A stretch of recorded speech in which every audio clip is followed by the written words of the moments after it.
மஹிந்தவுக்கு வீடு கட்ட நாட்டு மக்களிடம் கோரப்படும் ₹1. கட்டுநாயக்க விமான நிலையத்தில் கைது செய்யப்பட்ட பெண். முக்கிய தொழிலதிபர் கென் பாலேந்திரா காலமானார். ரம்பின் திட்டத்தால் இலங்கைக்கு பேரிடி. வேலை பறிபோகும் அபாயத்தில் ஆயிரக்கணக்கானோர். சந்தையில் உச்சம் தொட்ட பச்சை மிளகாயின் விலை.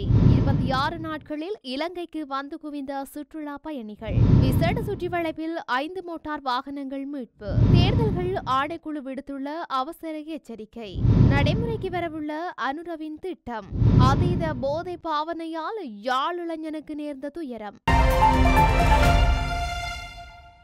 மஹிந்தவுக்கு தகுந்த வீட்டினை கட்டிக் கொடுக்க நாட்டு மக்கள் தயார் என முன்னாள் நாடாளுமன்ற உறுப்பினர் ரோகித அபேகுணவர்த்தன தெரிவித்துள்ளார்.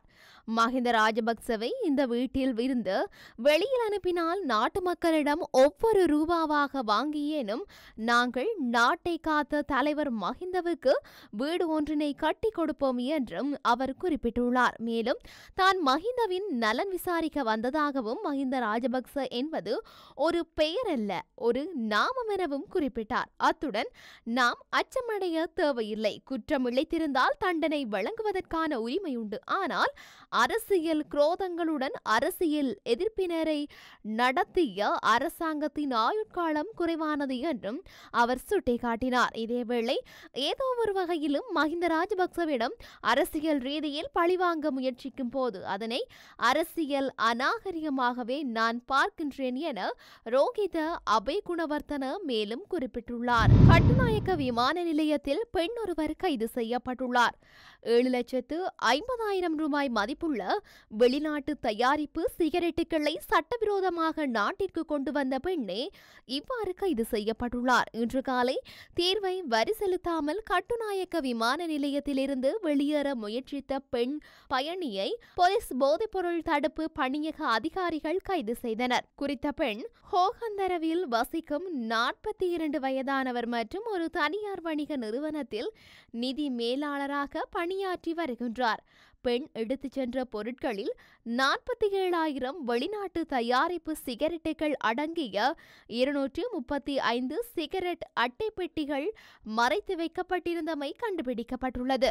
முன்னணி வணிக கூட்டு நிறுவனமான ஜான் கீல்ஸ் குழுமத்தின் முதலாவது இலங்கை தலைவரான தேசமான்ய கந்தையா கென் பாலேந்திரா காலமானார். கென் பாலேந்திரா என்று எல்லோராலும் அறியப்பட்ட இலங்கையின் பிரபல தொழிலதிபர் தனது 85வது வயதில் காலமானார்.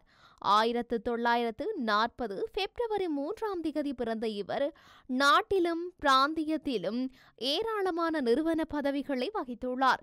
கந்தையா கென் பாலேந்திரா 1998 இலங்கையில் மிக உயர்ந்த கௌரவ விருதான தேசமான்ய விருதை பெற்றுள்ளார். இதேவேளை நாட்டின் மிகப்பெரிய கூட்டு நிறுவனமான ஜான் கீல்ஸ் ஹோல்டிங்ஸின் முதல் இலங்கை தலைவராகவும் பிரான்ஸ் லங்கா மற்றும் காமன்வெல்த் மேம்பாட்டுக் கழகத்தின் தெற்காசிய பிராந்திய நிதியத்தின் தலைவராகவும் பணியாற்றியுள்ளார்.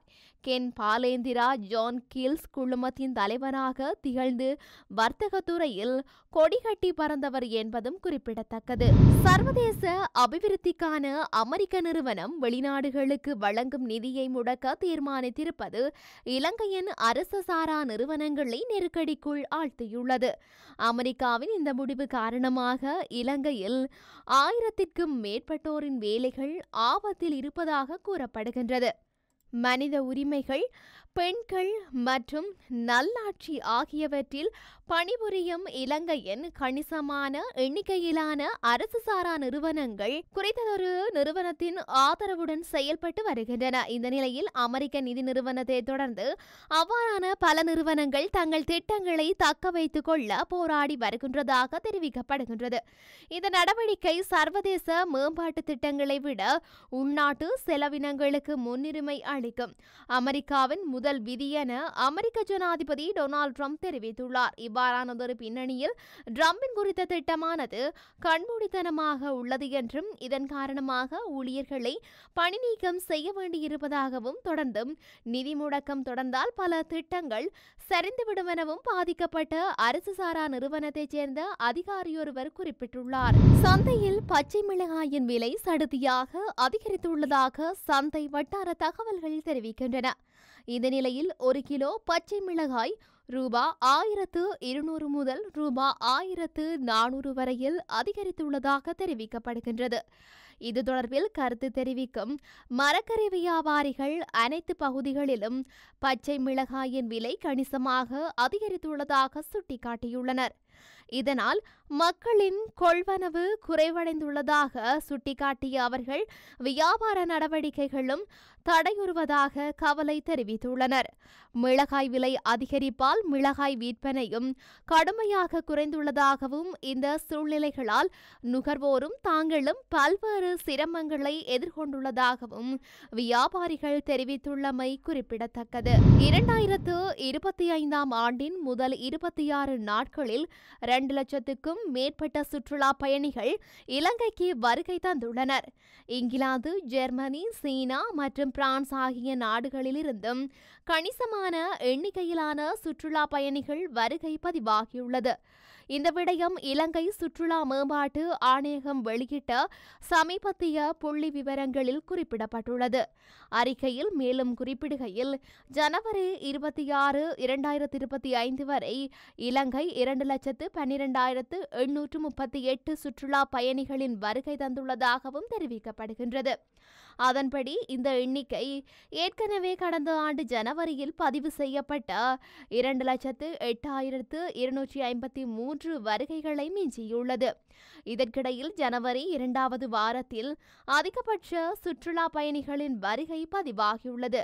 மாதத்தின் 3வது வாரத்தில் 57,473 வருகைகளும் முதல் வாரத்தில் 54,853 சுற்றுலா பயணிகளும் நாட்டிற்கு வந்துள்ளனர்.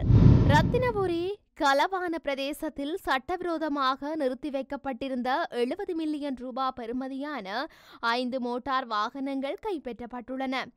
வலான குற்றத்தடுப்பு பிரிவினரால் குறித்த பிரதேசத்தில் மேற்கொள்ளப்பட்ட சுற்றிவளைப்பின் போதே இந்த வாகனங்கள் கைப்பற்றப்பட்டன. செல்வந்த வாகன வர்த்தகர் ஒருவர் போலியான சேசிஸ் மற்றும் என்ஜின் எண்கள் உள்ளிட்ட ஆவணங்களுடன் வாகனங்களை விற்பனை செய்யும் சட்டவிரோத வியாபாரத்தை நடத்தி வருவதாக குற்றத்தடுப்பு பிரிவினருக்கு ரகசிய தகவல் கிடைத்துள்ளது. இதனையடுத்து மேற்கொள்ளப்பட்ட சோதனையின் போது வாகனங்கள் சாதுரியமாக மறைத்து வைக்கப்பட்டிருந்த நிலையில் கைப்பற்றப்பட்டுள்ளன. இந்த நிலையில் போலீசாரினால் பொறுப்பேற்கப்பட்ட வாகனங்களில் பழுதடைந்த நிலையிலும் ஓட்ட முடியாத நிலையிலும் இருந்த ஜப்பானிய கால்டஸ் காரின் செசி பகுதி சட்டவிரோதமாக காரில் இருந்து அகற்றப்பட்டு அந்த இடத்திலிருந்த மற்றொரு ஜப்பானிய சுசுகி காரின் செசி பகுதியில் இணைக்கப்பட்டிருந்தமை விசாரணைகளில் தெரிய வந்துள்ளது. மேலும் சுற்றிவளைப்பின் போது பீதியடைந்த சந்தேக நபர் மயக்கமடைந்து ரத்தினபுரி ஆதார வைத்தியசாலையில் அனுமதிக்கப்பட்டுள்ளமை குறிப்பிடத்தக்கது.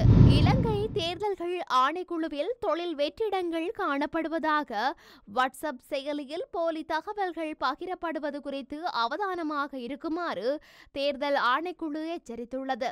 தொழில் வாய்ப்புகளை வழங்குதல், வெற்றிடங்களுக்கு ஆட்சேர்ப்பு செய்தல் போன்ற தொடர்பில் தேர்தல் ஆணைக்குழு எவ்வித அறிவிப்புகளையும் விடுவிக்கவில்லை என தேர்தல் ஆணைக்குழுவின் தவிசாளர் RMAL ரத்நாயக்க குறிப்பிட்டுள்ளார். இந்த நிலையில் பகிரப்படும் போலி தகவல்கள் குறித்து ஆராய்வதற்காக போலீஸ் கணினி குற்றத்தடுப்பு பிரிவில் முறைப்பாடு செய்யப்பட்டுள்ளதாகவும் ரத்நாயக்க கூறியுள்ளார். எனவே தேர்தல் ஆணைக்குழுவில் தொழில் வெற்றிடங்கள் காணப்படுவதாக குறிப்பிட்டு பரப்பப்படும் இணையதளங்களுக்குள் பிரவேசிக்கவோ அவற்றை பகிரவோ வேண்டாம் என எச்சரிக்கப்பட்டுள்ளது. ஜனாதிபதி அனுரகுமார திசாநாயக்க முன்வைத்துள்ள டிஜிட்டல் சேவை எதிர்வரும் 7ஆம் தேதி உத்தியோகபூர்வமாக ஆரம்பிக்கப்பட்டுள்ளது. அரசாங்க சேவைகளை டிஜிட்டல் மயமாக்குவதற்கான ஆரம்ப கட்டமாக இந்த நடவடிக்கை எடுக்கப்படவுள்ளது. அந்த வகையில் இந்த புதிய முயற்சியானது பாதுகாப்பான மற்றும் திறமையான டிஜிட்டல் தளம் மூலம் தடையற்ற பரிவர்த்தனைகளை செயல்படுத்தும். மேலும் அரசு நிறுவனங்கள் பணம் செலுத்தும் விதத்தை நெறிப்படுத்தி நவீனப்படுத்தும் என்று ஜனாதிபதி அலுவலகம் ஒரு அறிக்கையில் தெரிவித்துள்ளது. அதிக போதைப்பொருள் பாவனை காரணமாக யாழ்ப்பாணத்தைச் சேர்ந்த இளைஞர் ஒருவர் உயிரிழந்துள்ளார். திடீர் சுகவீனமுற்ற நிலையில் யாழ் போதனா வைத்தியசாலையில் அனுமதிக்கப்பட்ட இளைஞன் நேற்றைய தினம் சிகிச்சை பலனின்றி உயிரிழந்துள்ளார். யாழ்ப்பாணத்தைச் சேர்ந்த 29 வயதுடைய இளைஞனே இவ்வாறு உயிரிழந்துள்ளார். இளைஞனின் உடற்கூற்று பரிசோதனையில் அதீத போதை பாவனை காரணமாகவே உயிரிழப்பு ஏற்பட்டதாக கண்டறியப்பட்டுள்ளது. இதேவேளை இளைஞன் சிறு குற்ற செயல்களில் ஈடுபட்ட நிலையில் சிறையில் தடுத்து வைக்கப்பட்டு இருந்ததை அடுத்து ஓரிரு நாட்களுக்கு முன்னரே விடுவிக்கப்பட்டவர் என்றும் சிறையில் இருந்து வெளியே வந்த பின்னர் நண்பர்களுடன் இணைந்து போதையை நுகர்ந்த நிலையிலேயே அதீத போதை காரணமாக சுகவீனம் ஏற்பட்டது என காவல்துறை விசாரணைகளில் தெரிய வந்துள்ளது. மேலும் இந்த சம்பவம் தொடர்பில் யாழ் காவல்துறையினர் விசாரணைகளை முன்னெடுத்துள்ள நிலையில் உயிரிழந்த இளைஞனுடன் சம்பவ தினத்தன்று போதையை நுகர்ந்த ஏனையவர்கள் தொடர்பிலும் விசாரணைகள் ஆரம்பித்துள்ளனர்.